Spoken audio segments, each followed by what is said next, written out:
जय हिंद दोस्तों। आइए समझते हैं कि फास्टैग क्या होता है, फास्टैग काम कैसे करता है, फास्टैग कितने प्रकार के होते हैं, कितने कलर के होते हैं, कितने RFID टेक्नोलॉजी कैसे काम करता है और बेसिकली फास्टैग से बचा कैसे जा सकता है, ये समझते हैं बारी बारी से। फास्टैग फास्टैग को 16 फरवरी 2021 से पूर्णतः अनिवार्य कर दिया गया है। फास्टैग के वर्तमान में यूजर नेशनल हाईवे अथॉरिटी की बात करें तो 2.54 करोड़ यूजर हैं और फास्टैग के पर डे का रेवेन्यू 193 करोड़ रुपया है।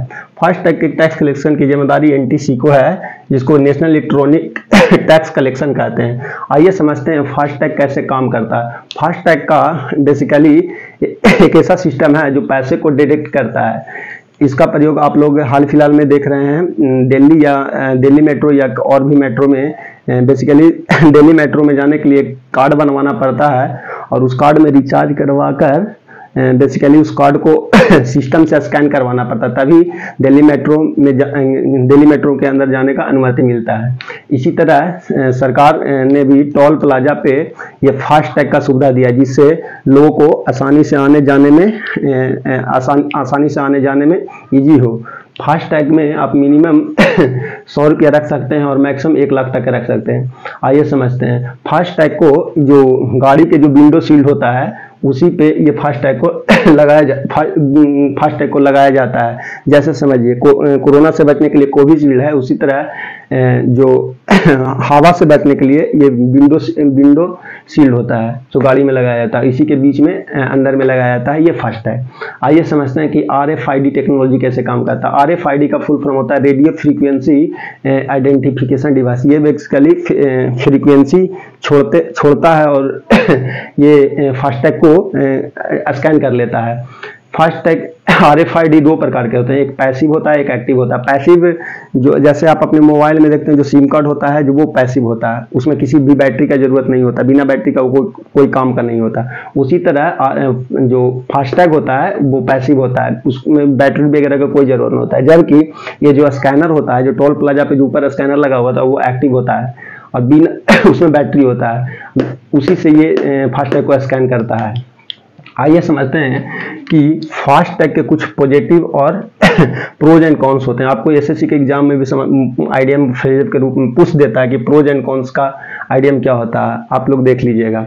आइए समझते हैं कि फास्टैग के कुछ लाभ भी होते हैं और कुछ नुकसान भी होते हैं। सबसे पहले तो फास्टैग का नुकसान है कि फास्टैग का लाभ है कि आपको टाइम बचाता था। पहले फास्टैग नहीं होने के कारण गाड़ियाँ लंबे लंबे कतारों में रहता था, इसके वजह से आपको फ्यूल नष्ट होता था।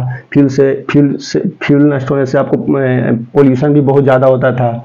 और अब फास्टैग आने जैसे सबसे पहले फ्यूल नष्ट नहीं होता और वो मनी सेविंग के रूप में काम होता है। फास्टैग से आप ट्रैक भी कर सकते हैं किसी को। जैसे समझिए, जैसे हमारे बिहार के चीफ मिनिस्टर ये विशेष राज्य का दर्जा मांग रहे हैं ये सेंट्रल से। बाय द वे इन लोग संगठन बना के जा रहे हैं ये दिल्ली के जंतर मंतर पे धरना के लिए। तो दिल्ली के जंतर मंतर के धरना पे लिए तो हमारी सरकार है जो ये फास्टैग के मदद से हमारी बिहार सरकार को पता कर सकते हैं कि कहाँ से है और वहीं से वो आपको लखनऊ में या इलाहाबाद में आपको नज़रबंद कर लेगी। इससे फास्टैग होता है।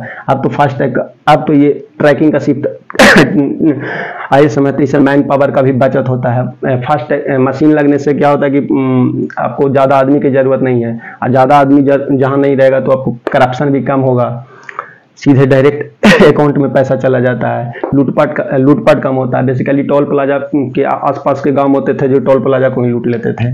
जो टोल प्लाजा के आसपास लोग होते थे, जो ये कुछ रंगदार लोग थे जो फ्री में आते जाते थे, तो उससे बेसिकली फायदा हो गया। आइए समझते हैं इसके निगेटिव कुछ कौन क्या हैं, घाटे क्या हैं। कभी कभी इसके स्कैनर में टेक्निकल प्रॉब्लम हो जाता है जिसकी वजह से वो स्कैन नहीं कर पाता है।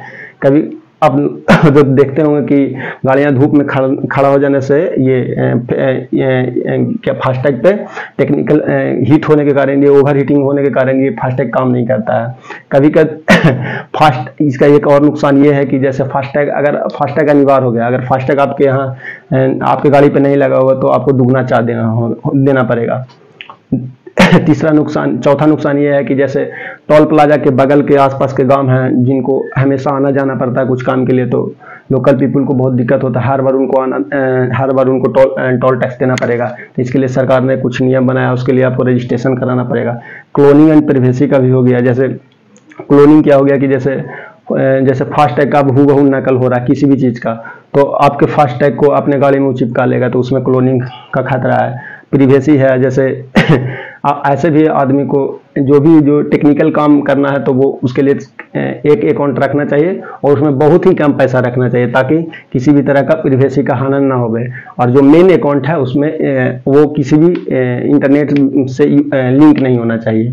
आइए समझते हैं कि कलर फास्टैग कितने प्रकार के होते हैं और कितने कलर के होते हैं। पहला जो एम टाइप होता है और दूसरा एन टाइप होता है। एम टाइप होता है जो 1 होता है और एन टाइप होता है जो 6 होता है। एम टाइप में बेसिकली प्राइवेट कार आते हैं। प्राइवेट कार कहने का मतलब हो कि जो पर्सनल यूज के लिए चलाते हैं, जैसे जिस गाड़ी का नंबर प्लेट वाइट होता है ना, वही प्राइवेट एम टाइप होता है। इसका बेसिकली फास्टैग का कलर वायलेट होता है, जबकि एन टाइप में 6 आते हैं। जैसे पहला कमर्शियल व्हीकल होता है जो ऑरेंज कलर का होता है। कमर्शियल व्हीकल मैंने जो ये गाड़ी वगैरह जो पिकअप वगैरह होता है वो कमर्शियल व्हीकल होता है, जैसे किसी चीज को सामान वगैरह को लोड करना। एक्सल 2 व्हीकल होता है जो ग्रीन कलर का होता है। एक्सल 3 वायलेट का होता है। एक्सल 4, 5, 6 पिंक कलर का होता है। एवं एक्सल 7 होता है जो स्काई ब्लू कलर का होता है। आइए समझते हैं एक्सल क्या होता है। जब 2 चक्कों के बीच एक रड सा रहता है उसे एक एक्सल के कहते हैं। जब 2 चक्के के बीच एक रड होता है तो वो 1 एक्सल का होता है। तो इसी प्रकार से जितने चक्के में जितना रड होगा ना उतना एक्सल का होगा। जैसे आप देखिएगा कार में बेसिकली 2 एक्सल का होता है। आर्मी का गाड़ी में देखिएगा तो 3 एक्सल का होता है, और भी बहुत बड़े बड़े गाड़ियों में 4 एक्सल 5 एक्सल 6 होता है। जबकि मशीनरी में ब्लैक फास्टैग मिलता है। जैसे मशीनरी में कह सकते हैं तो जेसीबी वगैरह सब ब्लैक का होता है। आइए समझते हैं फास्टैग से बचा कैसे जाता है। बेसिकली फास्टैग से बचा इस प्रकार से जाएगा, जैसे टोल टैक्स पे आप लोग देखिएगा कि एक गाड़ी के पीछे दूसरा गाड़ी होता है। तो अगर आप अपने गाड़ी को 4 मीटर के दूरी पे रखिएगा तो टोल टैक्स लग जाएगा, लेकिन 4 मीटर से करीब रखिएगा तो ज़्यादा संभावना है कि आपको टोल टैक्स नहीं लगेगा पीछे वाला गाड़ी का। वीडियो अच्छा लगा तो जय हिंद।